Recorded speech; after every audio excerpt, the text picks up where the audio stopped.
Hello, আসসালামু আলাইকুম। কেমন আছো সবাই? আশা করি সবাই খুব ভালো আছো। আলহামদুলিল্লাহ আমিও খুব ভালো আছি।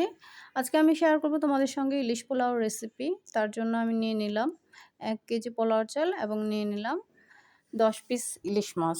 তো আমি মাছ এবং চালটা ধুয়ে পানি ঝরতে দিয়ে দিলাম। আর এই ফাঁকে আমি মশলাটা রেডি করে নিব। তো আমি প্রথমে একটা হাঁড়িতে ১ কাপ তেল দিয়ে দিলাম। তার মধ্যে দিয়ে দিলাম ১ কাপ পরিমাণ টক দই আমি লেবু চিপে দিয়েছি একটু সুন্দর ফ্লেভারের জন্য এবং সেই সাথে দিয়েছি ১.৫ কাপ পরিমাণ কাঁচামরিচ এবং পেঁয়াজ পেস্ট করে রেখেছিলাম, সেটা দিয়ে ভালোমতো কষিয়ে নিলাম। কষানো হয়ে গেলে তার মধ্যে দিয়ে দিলাম ১ টেবিল চামচ আদা রসুন বাটা, দিয়ে দিলাম ১ টেবিল চামচ ধনে গুঁড়া, ১ টেবিল চামচ জিরা পাউডার এবং দিয়ে দিলাম ১ টেবিল চামচ মরিচের গুঁড়া এবং ১ চা চামচ ধনে গুঁড়া এবং দিয়ে দিলাম ১ টেবিল চামচ পরিমাণ লবণ। দিয়ে ভালো মতন আমি মশলাটা কষিয়ে নিয়ে তার মধ্যে দিয়ে দিলাম ইলিশ মাছগুলো দিয়ে ভালো মতো সিদ্ধ করে নিলাম। এক পিঠ বয়েল হয়ে গেলে আমি আরেক পিঠ বয়েল করে নিব।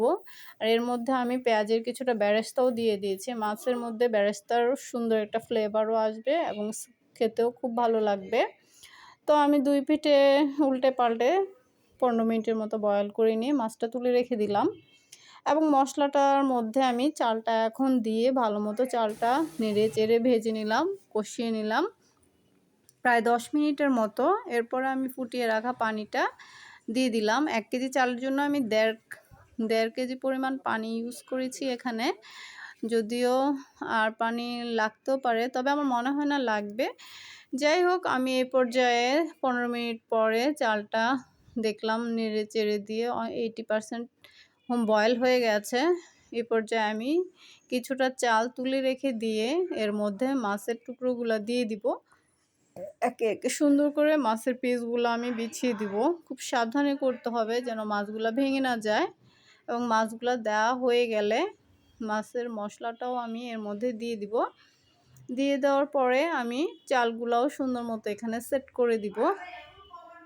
এই তো চালগুলো দেওয়া হয়ে গেলে আমি চালের উপরে কিছুটা বেরেস্তা দিয়ে দিব এবং বেরেস্তাটা দিয়ে দেওয়ার পরে ভালো মতো সুন্দর করে চেপে দিয়ে আমি এটাকে ঢেকে রেখে দিব।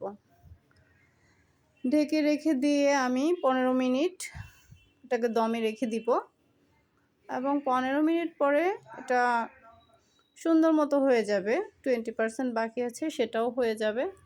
খুব সুন্দর একটা স্মেল বের হচ্ছে, মনে হচ্ছে খুবই মজা হবে।